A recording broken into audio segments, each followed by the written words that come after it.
miaina amin'ny fiainam-baovao, miaina amin'ny fiainam-baovao.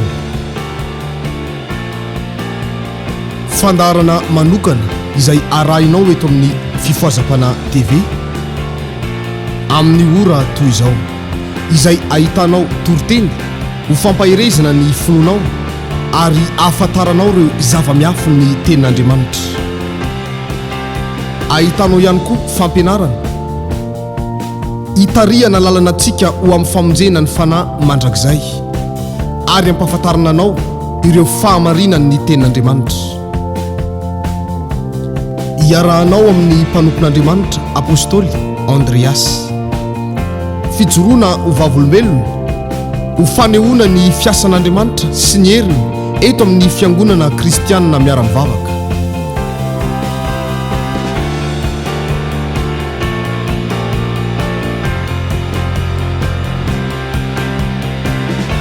Ary fampahirezana anambarana aminao fa velona mandrakizay Jesosy Kristy tompontsika.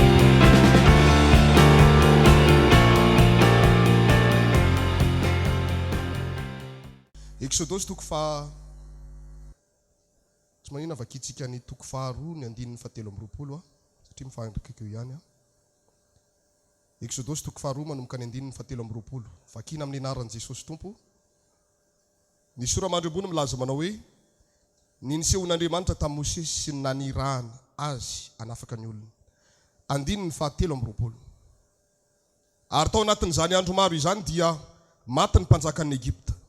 Ary ny zanak'Israely ny sento noho ny fanimpony ka nitaraina. Nanina hoe ny Israely? Ny sento noho ny fanimpony ka nitaraina. Ary niakatra tamin'Andriamanitra ny fitaraina noho ny fanimpony. Ary Andriamanitra nandre ny fitarainany dia nahatsiaro ny fanekeny tamin'ny Abrahama sy Isaka ary Jakoba.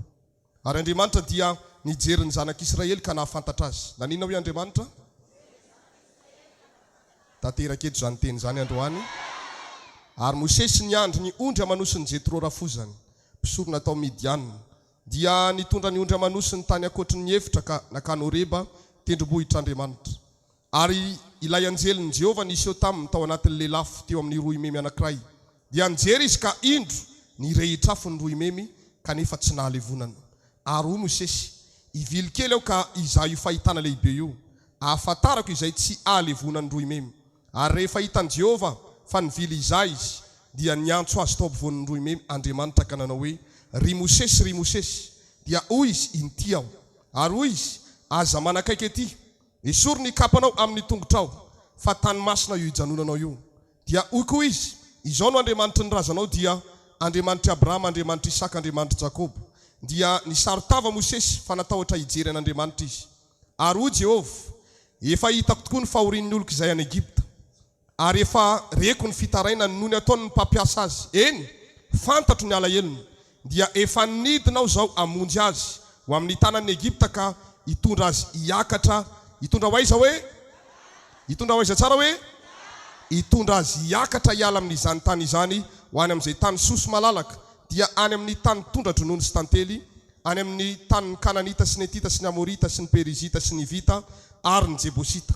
Ary ankehitriny indro ny fitarainany zanak'Israely dia efa mbiaty amiko sady ny Egypta, sady efa hita koa ny fahoriany izay ampahorian'ny Egypta azy.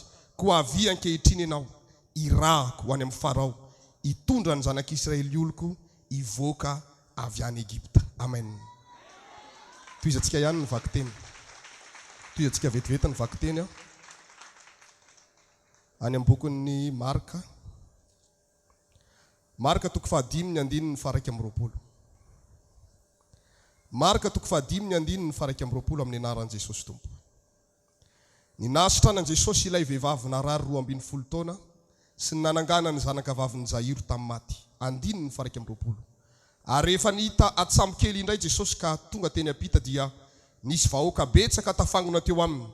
Ary teo amoron-dranomasina izy, diaviny anankiray tamin'ny mpanapaka ny sinagoga, Jairo no anarany. Ary rehefa nahitan'i Jesosy izy, dia niankohoka teo amin'ny tongony ka niangavy fatratra taminy hoe, marary rehefa ho faty ny zanako vavikely, andeha re mametrany tananao aminy mba ho sitrana izy ka ho velona. Dia nandeha niaraka taminy izy, ary nisy vahoaka betsaka nanaraka azy ka nifanety taminy. Ary nisy vehivavy anankiray izay efa narary 12 taona sady efa niaritra zava-dehibe tamin'ny mpanao fanafody maro ka nandany ny fananany rehetra nefa tsy nety sitrany fa vao maika nianarary kokoa azy. Koa rehefa nareny amin'i Jesosy izy dia nakeo ivoany namaky ny vahoaka ary nanendry ny lambany fa hoy izy na dia ny fitafiny ihany aza no voatendriko dia ho sitranao. Ary niaraka tamin'izay dia ritra ny loharaninaretina ka tsarony tao amin'ny tenany fa sitrana izy. Ary niaraka tamin'izay dia fantatry Jesosy fa nisy hery niala taminy dia niodina teo ivoany vahoaka izy ka nanao taminy hoe iza izany nanendry ny lambako izany. Fa hoy ny mpianatra taminy, hitanao zao vahoaka mifanety aminao zao ka hoy ianao va iza ny nanendry aho? Dia nijery ny manodidina izy izany vehivavy izay efa nanao izany. Fa raiky tahotra sady torakovitra vehivavy satria fatany izay natao taminy ka dia nakeo aminy izy dia niankohaka teo anatrehany ary nanambara taminy marina rehetra. Ary hoy izy taminy, anaka, ny finonao no nasitrana anao, mandehana somatsara ary sitrana amin'ny aretinao. Raha mbola niteny Jesosy dia nisy tonga avy tany amin'ilay mpanapaka ny sinagoga ka nanao hoe efa maty ny zanakao vavy. Efa maninona le zaza hoe nahoana ianao no mbola manahirana ny mpampianatra ihany? Fa tsy nahoany Jesosy izany teny nataony izany fa hoy izy tamin'ilay mpanapaka ny sinagoga, aza matahotra minoa fotsiny ihany ary tsy nisy olona navelany anaraka azy afa-tsy Petera sy Jaona ary Jakoba rahalahin'i Jakoba. Petera sy Jakoba ary Jaona rahalahin'i Jakoba. Ary dia tonga tao an-tranon'ilay mpanapaka ny sinagoga ireo ka hitan' Jesosy nitabataba. Dia hoy ny olona izay nitomany sy ninaonaona be ihany. Ary rehefa niditra izy dia niteny taminy hoe nahoana ianareo no mitabataba sy mitomany? Tsy maty razazavavy fa matory. Dia niome azy fatratra ny olona fa nandroaka azy rehetra izy dia nitondra ny ray aman-dreny razazavavy mba amin'izay olona teo aminy ka niditra tao amin'izay nisy andravehivavy. Dia nandray ny tanan-drazazavavy izy ka niteny taminy hoe Talita Komia, izany hoe rahadika ry zazavavy hoy izao aminao Mitsangana. Dia nitsangana niaraka tamin'izay razazavavy ka afa nandeha. Fa efa 12 taona izy ary niaraka tamin'izay dia talanjona indrindra ny olona. Ary Jesosy nandrara azy mafy mba tsy ho fantatr'olona izany ary nasainy nomena hanina razazavavy. Toy izantsika farany. Boky Luka 7. Luka 7.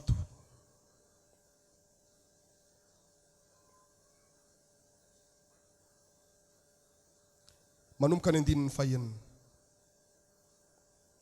Luka 7 manomboka ny 9. Ary Jesosy nandeha niaraka taminy. Ary rehefa mby teo akaikin'ny trano izy, ilay kapiteny dia naniraka sakay izay hitsena azy ka nanao taminy hoe tompoko, raha aza manahirana ny tenanao ianao fa tsy mendrika hidiranao ao ambanin'ny tafotranoko ao. Koa na dia ny tenako aza dia nataoko fa tsy mendrika akeo aminao fa mitenena ihany dia ho sitrana ny ankizilahako. Fa izao koa mba lehilahy manan-dehibe ihany ka manana miaramila izay feheziko. Koa hoy izao amin'ny anankiray mandehana dia mandeha izy, ary amin'ny anankiray koa avy dia avy izy, ary amin'ny mpanomboka ataovy zao dia manao izy. Ary noho nare izany Jesosy dia gaga taminy ary dia nitodika izy ka nanao tamin'ny vahoaka izay nanaraka azy hoe lazaiko aminareo fa tsy mbola nahita finoana lehibe toy izany aho na dia tamin'ny Israely azy. Ary noho nitavaverina tao an-trano ireo iraka ireo dia hitany fa sitrana ilay mpanompo. Amen. Azo teka mafy an'Andriamanitra. Totsika mafimafy an'teka an'Andriamanitra. Misy olona tena mangetaeta fanafahana veto androany. Andriamanitra androany anafaka atsika eto. Azo teka mafy an'ny Tompo.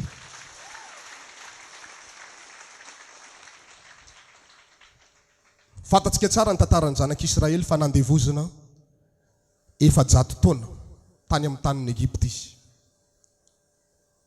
Vokatra ny amafin'ny fanandevozana nataony zareo tany satria nasaina manamboatra biriky, maka mololo dia afangaro amina tanimanga dia hosihosena. Dia mena isa ary zareo hoe tsy maintsy manenjika biriky zao no isany ny olona anankiray. Mafy tamin'ny Israely nanao an'izany.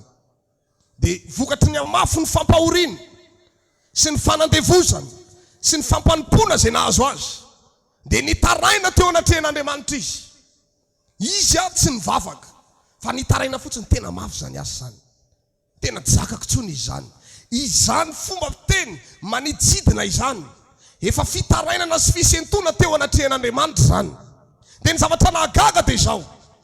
Niakatra teo anatrehan'Andriamanitra iny fitarainany zanak'Israely iny.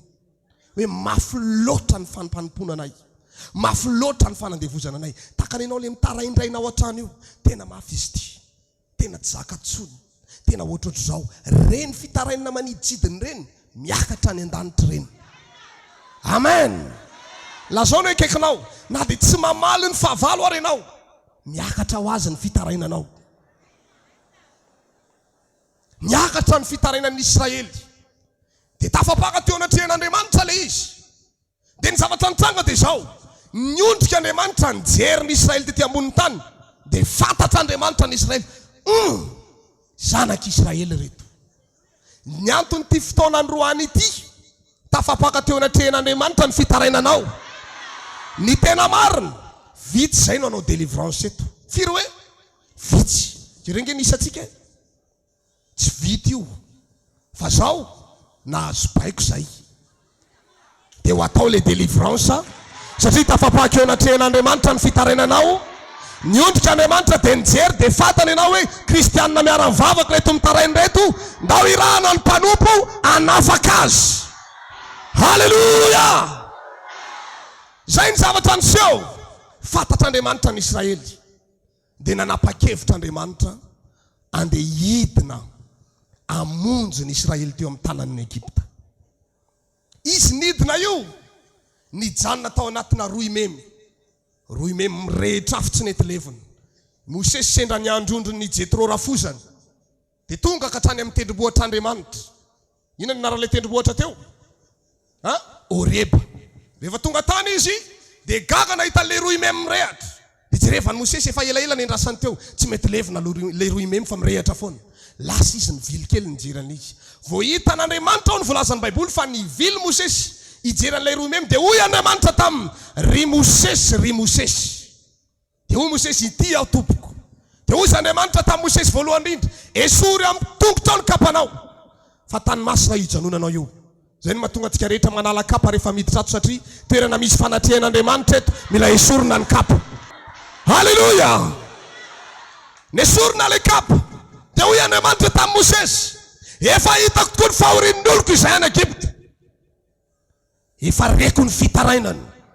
Fantatro ny alahelony. Efa nidinao zao ka hamonjy azy amin'ny tanan'ny Egypta izay mpampiasa azy. Hitondra azy hiakatra. Hoaiza hoe? Ho afahana entinao androany ho entina miakatra. Tsy ho afahana entinao alaina baraka. Tsy ho afahana entinao ahilikiliky. Tsy ho afahana entinao hobotehana. Na afahana entinao ho entina miakatra. Mamoaka teny pasoavana manomboka androany. Ny ara-pananao miakatra manomboka eto. Ny herim-bavaka miakatra manomboka eto. Ny tanjaka ny fanahinao miakatra manomboka eto. Ny vola miditra aminao hiakatra manomboka eto. Ny fitahin'Andriamanitra hiakatra manomboka eto. Ny fiadanana anaty tokantrano hiakatra. Ny fifankatiavanao hitomba ary hiakatra. Tanteraka eto zany androany. Zany ny programan'Andriamanitra. Fa zao ny zavatra niseho anefa. Tsy tonga dia Andriamanitra mivantana. No nandeha tany amin'ny Farao hoe finoko ianao ry Farao. Avoay lasa teo ireo Israely ireo. Lazao ny akaikinao hoe tsy ohatr'izay no nataony. Fa ozy izy tamin'ny Mosesy hoe avy ianao irahako andeha ho any amin'ny Farao anafaka ny zanak'Israely eo ampelantanan'ny Farao. Mosesy no nirahan'Andriamanitra anafaka ny Israely. Mosesy no nirahan'Andriamanitra apedina amin'ny Farao mba ho afaka eo ampelantanan'ny Farao ny zanak'Israely. Fomba fiadin'Andriamanitra dia izao. Rehefa misy olona anankiray ananany programa ho afahany dia ny zavatra ataony voalohany indrindra mampiasa mpanompo anankiray izy ataony manelanelana an'Andriamanitra sy ilay olona ananany programa. Dia izay fahasoavana midina rehetra alefany atao anatin'ilay mpanompo. Dia ilay mpanompo rehefa avy ao mampita ny izy makany amin'ilay olona. Ny programa an'Andriamanitra tamin'ny Israely anafaka azy amin'ny fanadevozana. Fa tsy tonga dia nandinika an'Andriamanitra fa nampiasa mpanompo izy aloha nampiasainy atateraka le programa fanafahana amin'ny fanadevozana. Dikan'izany mila mpanompon'Andriamanitra ianao. Lazao ny akaikinao zany ilainao ny mpanompon'Andriamanitra. dia teneno kely somary mafimafy kely sady ivandravandra be mihitsy na tianao na tsy tianao ilainao mpanompon'Andriamanitra. Amen.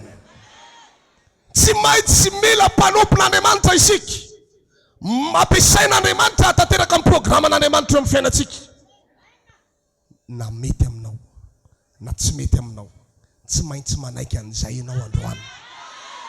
Mosesy nampiasain'Andriamanitra nafaka ny Israely. Izy koa nampiasain'Andriamanitra nafaka olona. Izy Gideon nampiasain'Andriamanitra nafaka ny Israely teo an-tanan'ny Mediana. Samson nampiasain'Andriamanitra nafaka ny Israely teo am-pelantanan'ny Filistiny. Iza ihany koa. I Jefta nampiasain'Andriamanitra nanafaka ny Israely. Iza ihany koa. I Joshua ihany koa. Tsy maintsy mampiasa mpanompon'Andriamanitra Andriamanitra. Afaka tonga dia mity mpantsehatra amin'ny vantana izy, kanefa tsy manao an'izany. Satria izao raha manao an'izay izy, ataon'ny olona tsinitsinina ny mpanompon'Andriamanitra. Fa tsy maintsy ataon'Andriamanitra mandeha isakambaratonga.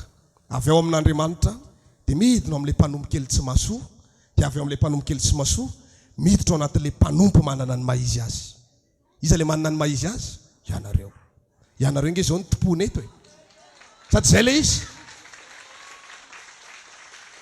Olona izay ny tompo manambaran'izany, tsy tonga mba ho tompona, fa aloha izy tonga mba hanompo. Avy any an-danitra izy voahiraka, tsy Andriamanitra mivantana ny nidiny. Amonjy ny olombelona tamin'ny fahotany, fa inona nataon'Andriamanitra? Tsy maintsy nampidirina tao anaty nofo ny tompo. Satria izay mihitsy ny fomba fiasan'Andriamanitra. Mampiasa olona izy ahataterahany programa. Nidina ny tompo avy any. Andeha ninona ny tompo tamin'io? Andeha hanompo. Na nasitrana marary, ny toriteny tamin'ny olona maro, afaka daholo ny voafatotra rehetra. Efa maty ny tompo, niala ny tompo, niditra indray koa ny apôstôly. Lasa ihany koa zareo, tsisy tsony. Izay sisany eto. Lazao ny akaikinao, zareo sisany ao. Ohatrany somary madinidinika kely daholo. Fa za milaza aminao ampiasain'Andriamanitra ireo mpanompon'Andriamanitra ireo. Haleluya! Ren'Andriamanitra ny fitarenanao, hita ny fahorianao, fantatr'Andriamanitra ny alahelinao. Naniraka mpanompon'Andriamanitra androany izy hitondra fanafahana ho antsika tsirairay avy. Haleluya! Divanay Farao androany, ifampitrerony izay sy ry Farao rehefa avy eo. Tsy manaiky izay raha tsy alefan'ny Farao mivoaka ianao. Amen. Tsy fantatro firy taona, efa-jato taona zao ny Israely nandevozan'ny Farao azy. Ianao tsy fantatro hoe firy taona zay, fa androany hoteromy ny Farao hoe avoay ny kristianina miara-vavaka, hanompan'Andriamanitra any anefitra. Rehefa voatery ny Farao ka manamafy ny fony eo, hiditra an-tsehatra Andriamanitra hanampy. Isy zavatra hitranga eto androany. Farao matanjaka be iny ary nanaiky nandefan'ny Israely, ka zay devoly kely tsy misy bikany io ve, zay losifera kely tsy misy bikany io ve, zay famisaviana kely io ve, mivoaka ianao androany. Haleluya! Haleluya! Lazao ny akaikinao tena ho afaka marina raha zany no izy. Asiteka mafy an'Andriamanitra. Ifampitrerona amin'ny Farao rehefa avy eo jereo kely ny akaikinao. Jereo kely ny akaikinao. Efa misy olona manomboka mavita amintsika. Iny ny taratry le fandresena iny. Amen. Ohatr'izay ny fomba fiasan'Andriamanitra. Dia ndray andro nandalo tamina tanàna anankiray ny tompo. Sendra nandalo teo amin'ny tanàna io izy nisy lehilahy anankiray manamboninahitra manana ny maizy azy, mpanapaka ny sinagoga. Nahafantatra ny tompo hoe ampiasain'Andriamanitra iny, mpanompon'Andriamanitra iny. Misy fahasoavana ao anatin'iny. Izay olona nametran-tanana ao ny toa sitrana avokoa. Izay olona nametran-tanana ao ny toa afaka tamin'ny asana demonia avokoa. Lasa izy niazakazaka nanantona ny tompo. Rehefa tonga teo anatrehany, nekoaka teo atongony. Dia ozy izy manao hoe, tompoko, raha mety ianao, mba hametro tanana ny zanako vavy, efa marary mafofaty izy ao. Nahita ny finoany ty lehilahy ty ny tompo, dia hoy Jesosy tamin'ny manao hoe, andao ary andeha nasitrana azy. Tsangana le lehilahy miramirana mihitsy izy nampandehanana. Sitrana ihany ny zanako zany. Nanam-pinoana izy fa raha vao ametra tanana amin'ny tompo dia andray fanasitranana le zanany. Kanjo ny zavatra nitranga tsy tonga dia izay fa tena mpandehanana. Nisy vehivavy natanjaka be ihany koa tamin'ny finoana. Nen'ilay lehilahy Jairo no anarany. Ny finoana tao anatiny dia izao hoe ametrahan'ny tompo tanana le zaza dia aniny dia ho sitrany. Fa mbola nisy vehivavy natanjaka noho izany tao ambadika tao. Tany an-tranon'ilay vehivavy nitsidra nandritry ny 12 taona. Efa nandany fananana tamina mpanao fanafody maro fa tsy nanay fanasitrana fa vao miana rariary. Efa leo mpiainana, leo marary. 12 taona zany ny marary, leo ianao. Ary raha vao mampahery an'izany ianao dia ozy izy manao hoe efa miandry fahafatesana satria efa nandramana ny mpitsabo, efa napiasa vola, efa napiasa olona mpitsabo maro, mpanao fanafody maro, efa napiasa olona izy zany, sady napiasa fananana izy zany, efa lany aika izy. 12 taona tsy nanay fanasitranana, olona efa ketraka sy kivy amin'ny fiainana. Fa vao nare orakoraka tany ivelany tany izy. Dia izy zany, misy inonao? Jesosy avy any Nazareta ny mandalo. Relay vehivavy fa Jesosy ny mandalo, napekariny ray ny fonona tao anatiny. Raha vao hikasika ny sombotra fiavindamana zany lehilahy zany fotsiny dia ho sitrana amin'ity aretiko ity. Haleluya! Haleluya!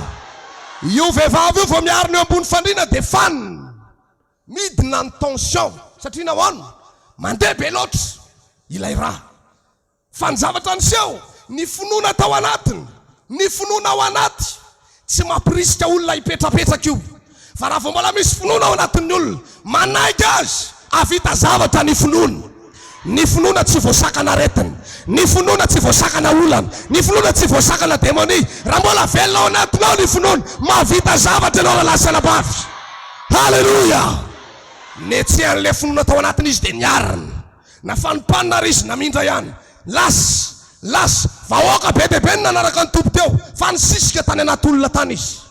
Tsofoka tany anaty vahoaka, hitany amin'izay ny tompo, kasihan'ny akanjo. Niaraka tamin'izay, ritra ny loharanona retina raha lasa nabavy. Zay ny finoana tao anatiny. Nametraka izy manao hoe hikasika ny lamban'ny tompo aho dia ho sitrana amin'ny aretiko. Ary nenao mba inona? Neny Jairo hikasika ny zanany ny tompo dia manantena izy fa ho sitrana ny zanany. Nen'ilay vehivavy mitsitrana nandritry ny 12 taona hikasika ny lamban'ny tompo izy dia ho sitrana amin'ny aretiny. Ary nenao mba inona? Fa raha manana finoana ianao na dia kely tahaka ny voatsinampy azy ka ilaza amin'ny tendrombohitra ry hoe mianjerahany an-dranomasina dia ho tanteraka izany. Tendrombohitra ary lasa nabavy voabatana finoana kely tahaka ny voatsinampy. Io adinao io ve ngeza noho ny tendrombohitra angala izy? Ampitovy amin'ilay tendrombohitra aloha ngezan'ny tranonareo? Mitovy sa tsy mitovy? Tsy ho ngeza noho ny tendrombohitra mihitsy olanao io. Ka finoana kely ohatry ny voatsinampy ary mahabata tendrombohitra. Manao fanoharina nge ny tompo amin'izany. Io adinao sy aretinao io ve na ianao ihany ary afaka mibatana io. Tonga dia batao le aretina, miala! Batao le olana, miala ny olana hoay! Lehibe ny finoana ato anatiko. Amin! Amin! Asitreka mafan'Andriamanitra. Dia mpianatra anao misy ny antsoina hoe finoana. Finoana ao anatsika afaka mitondra fanafana ao atsika. Finoana ao anatsika afaka mibata olana, mamitra azy amin'ny toeran-kafo. Ao anatinao zany finoana zany. Azo avy amin'izao toriteny zao, raha mino ianao anatin'ity toriteny ity, hanomboka ho tanteraka aminao zany. Haleluya! Sitrana le vehivavy. Tsy nino izy fa tonga dia sitrana. Gaga ny olona, totodika ny tompo. Fa misy inona ozy ny mpianatra? Nisy olona nikasika anahy teto, dia ozy ny mpianatra. Tsy tanao ve izao olona mifanetiety be dia be zao? Olona mifanisina mikasika anao zao, nikasika anao teo daholo ny olona rehetra. Fa hoy ny tompo manao hoe nisy olona nikasika mihitsy fa nisy heriniala tato anatiko. Betsaka ny olona nikasika ny tompo teo, fa hafa mihitsy le vehivavy tena nikasika nanam-pinoana.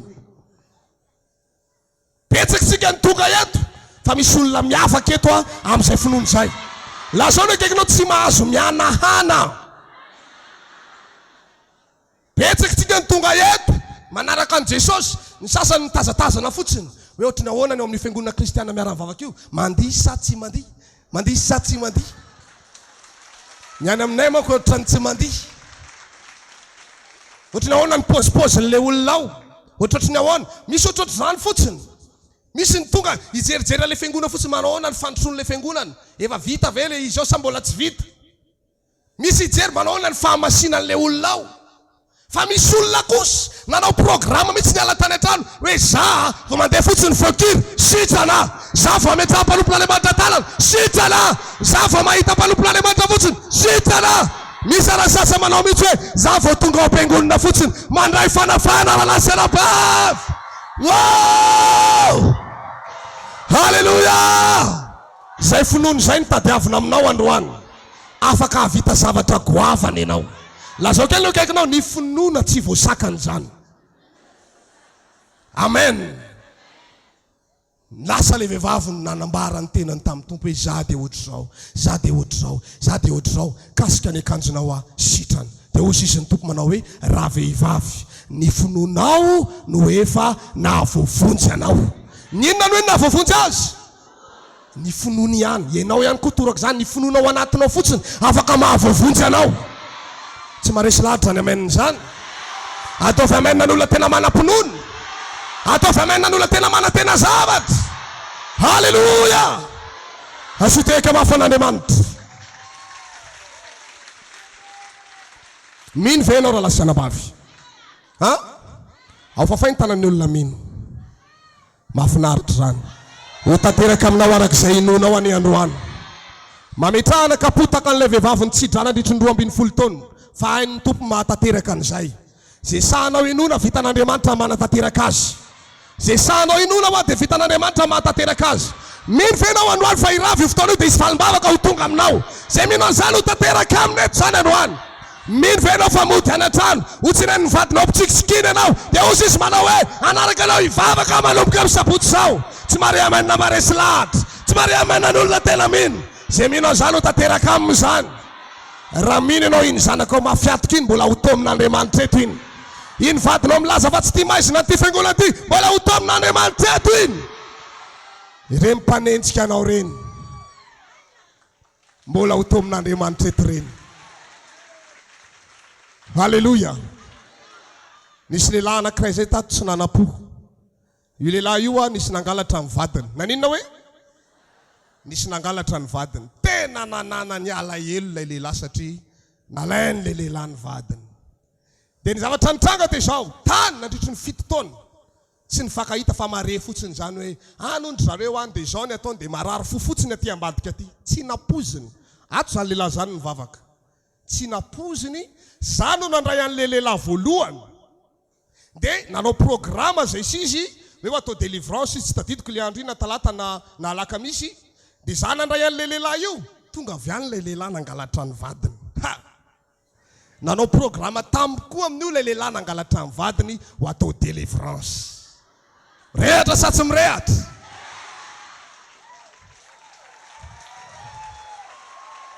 Vao nahita an'le lehilahy niditra vany nanala kirady dia nanasa tongotra niditra zao.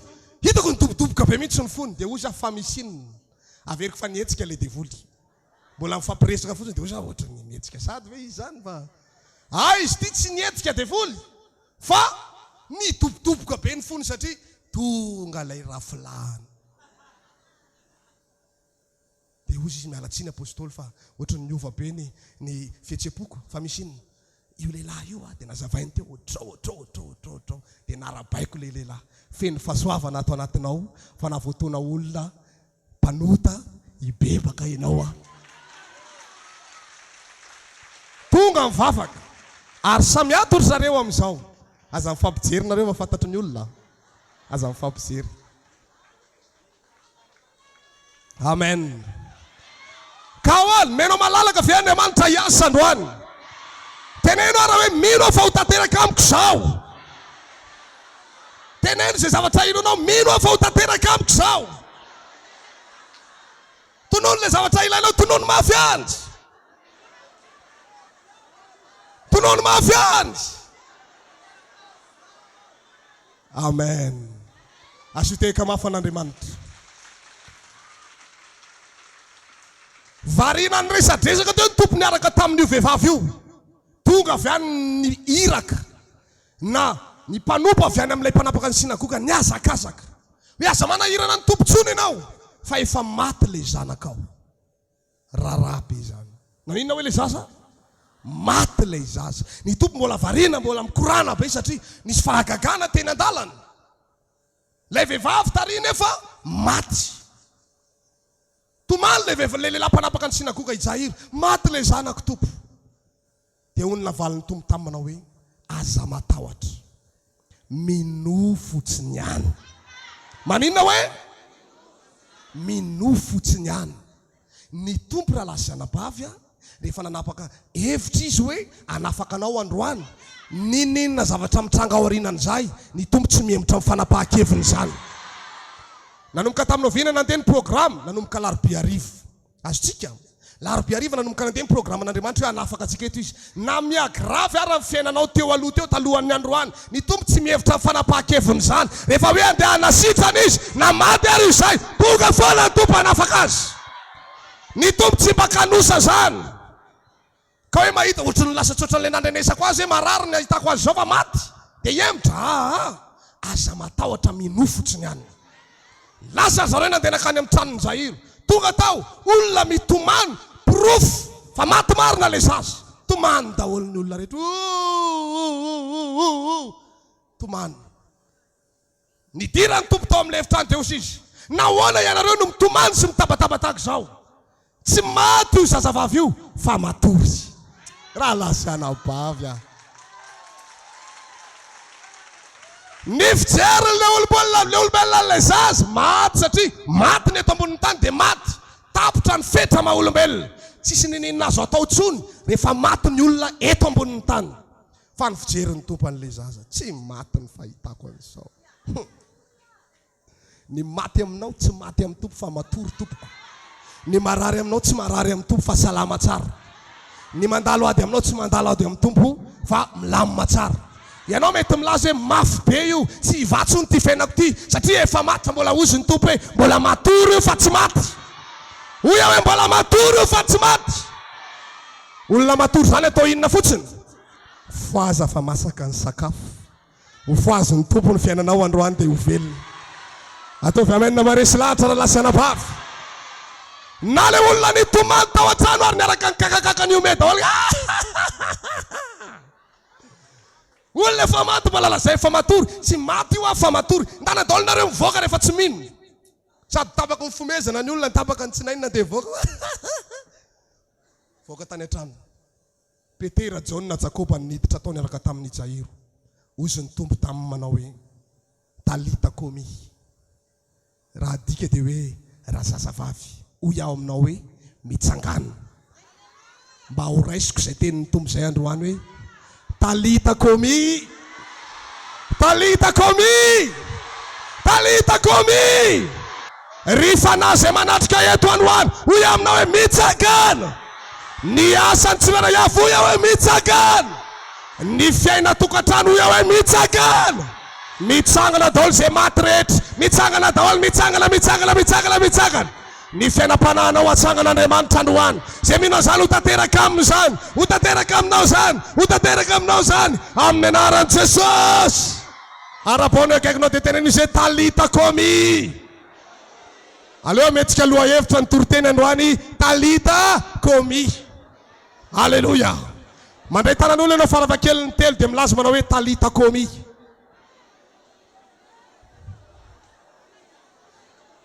Tovy mirehatra tsara mihitsy miteny amin'ny Talita, Komia.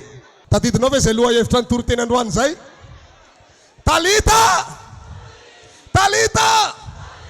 Androany dia tanterakety zany androany. Manangana anao eto ny tompo androany. Mampaheranao ah, tsy mbola maty ianao fa mbola matory fotsiny. Dia androany milaza manao hoe Talita, Komia. Mitsangana ianao amin'ny anaran'i Jesosy. Mamela ianareo mba moka teny pasoavana ho anareo ah. Miravo ty fitombavaka ty. Eny ao anatin'izao toriteny izao ary. Isy fitahim-panavy amin'ny Jehovah ho tonga aminao. ny ara-pana matimaty sy malemilemy maimaina rehetra isay mpanavy amin'Andriamanitra meno anao ny anaran'i Jesosy. Ary anona teny pasoavana amin'ny tokantranonao androany manomboka eto tsy hitsahatra intsony fisandratany tokantranonao. Hatramin'izay ny olona nanenjika anao ary nanesoeso anao fa manomboka androany hitanaka vava mpanenjika rehetra ahitany fiovam-piainanao rahalasana-bavy. Ary manonona teny pasoavana ho an'ny vadinao sy ny zanakao raha herina ny andro androany, raha herina ny andro androany, raha herina ny andro androany ho tonga eto ny vady aman-janakao. Averika ny raha herina ny andro androany ho tonga eto ny vady aman-janakao. Halleluja. Ary anonona teny pasoavana ho amin'ny asanao Andriamanitra androany iantso ny fahavokarana avy any amin'ny vazatany efatra ho tonga amin'ny asan'ny tananao manomboka androany. Ary ho ambiny karenana ianao, ho ambiny zavatsoana ny asanao, avita zavatra ianao manomboka eto, atsanga-javatra ianao manomboka eto, ary hitanaka vava ny olona rehetra ahitany fitahin'Andriamanitra ho tonga aminao. Halleluja, halleluja. Lazao ny akaikinao ho anao zany. Amen. Asoteka mafy an'Andriamanitra. Faranako angamba ny Toriteny faranako efa lava be mihitsy Zaleo hoe faranana amin'izay efa mandeha be ny oratsika ato. Mbola tiana torotosana zany le Talita Komia. Avereno aminao akaikinao ary Talita Komia.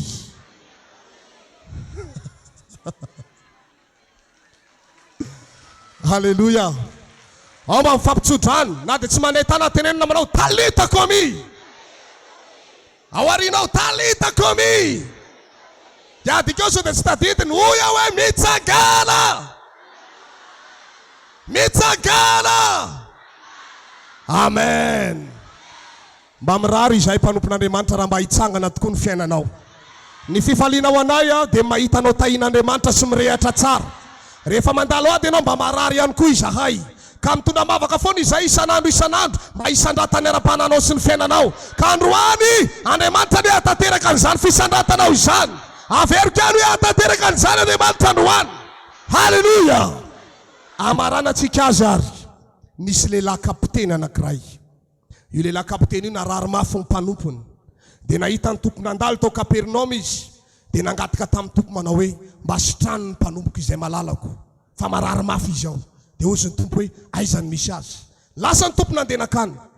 Dia nandeha ny elo lalana tany le kapiteny. Nanomana ny tany an-trano. Nalamy tsara ny trano. Kanjo nanetsika finoana tampoka izy rehefa nanakaiky ny tranony Jesosy. Naniraka mpanompo izy dia niteny tamin'ny tompo manao hoe aza manahirana ny tenanao akory ianareo. Fa tsy mendrika hidiranao ambany tafitrano koa. Fa mitenena fotsiny dia ho sitrana ny mpanompoko. Manina fotsiny hoe mitenena fotsiny. Ianao ve mba mino an'izany? Hiteny zany za rehefa avy eo dia ho sitrana ianao. Mitenena fotsiny dia ho sitrana ny mpanompoko. Gaga ny tompona ianao an'izany. Mbola tsy nahita finoana ohatry zany mihitsy teto amin'ny tanin'ny Israely. Ozy izy tamin'ny manao hoe tongava aminao araka izay inonao. Jereva na le mpanompo tao an-trano rehefa avy eo salama tsara. Teny fotsiny. Inona hoe? Tenyny tompo dia sitrana ny mpanompony. Ny tompo efa lasa. Zay sisany eto.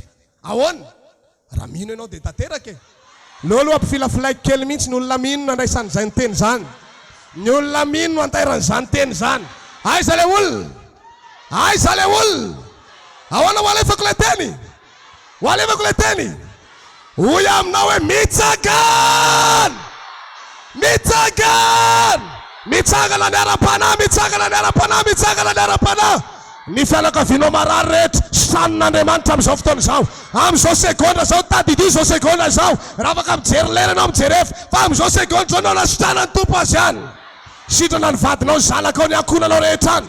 Ny asan'ny tananao mitsangana. Halleluja! Halleluja! Asiteka mafy an'Andriamanitra. Mametray ianao finoana androany. Fa ny tompo izay lasa ny an-danitra iny mpanefa ny finoantsika. Jairo ny finoana tao anatiny dia zao hikasika an'ilay zanany. Ny tompo dia ho sitrana ny zanany. Rehefa tonga tao an-trano ny Jairo ny tompo dia inona nataony? Niraisy ny tompo ny tanan'ilay zazavavy. Dia hozy izy manao hoe Talita Komia. Zany hoe lay finoana tao anatin'ny Jairy ao no nitaterahan'ny tompo. Fa raha nitendray Jairy hoe nitenena fotsiny tompo dia ho sitrana ilay zazavavy dia izay no nataony. Saingy tsy izay ny finoan'ny Jairy fa hikasika ny zanany dia ho sitrana. Ilay vehivavy nitsidrana nandritra ny 12 taona nanao tao anatin'ny fono izy hoe hikasika ny akanjon'ny tompo dia nanao inona? Nefain'ny tompo ilay izy dia efa nikasika ny akanjony izy. Nen'ilay lehilahy kapiteny kosa inona ny mba finoana tao anatiny? Mitenena fotsiny tompo. Mitenena ho vao miteny ianao dia sitrana io. Niteny ny tompo hoe tonga avy aminao araka izay nonao niaraka tamin'izay fotoana nitenenan'ny tompo izay natanjaka ilay mpanompo. Nenao mba inona finoanao apetraka ao anatinao androany? Apetrao ilay izy fa hivavaka eny ny mpanompon'Andriamanitra rehefa avy eo dia ho amarin'ny tompo amin'ny fiainanao izany. Rehefa mba mino ihany aza mba mino zavatra kely fa manana tanjona goavana. Amen. Asandrato ny taninao dia misoran'Andriamanitra ny amin'izay afatra izay. Miaina amin'ny fiainam-baovao, miaina amin'ny fiainam-baovao. Fandarana manokana izay arahinao eto amin'ny fifoazapana TV amin'ny ora toy izao, izay ahitanao toriteny ho fampahirezana ny finoanao ary ahafantaranao ireo zava-miafy ny tenin'Andriamanitra. Ahitanao ihany koa fampianarana hitarihana lalana antsika ho amin'ny famonjena ny fanahy mandrakizay ary ampahafantarana anao ireo fahamarinany ny tenin'Andriamanitra. Iarahanao amin'ny mpanompon'Andriamanitra apôstôly Andreas. Fijoroana ho vavolombelona, ho fanehoana ny fiasan'Andriamanitra sy ny heriny eto amin'ny fiangonana kristianina miara-mivavaka.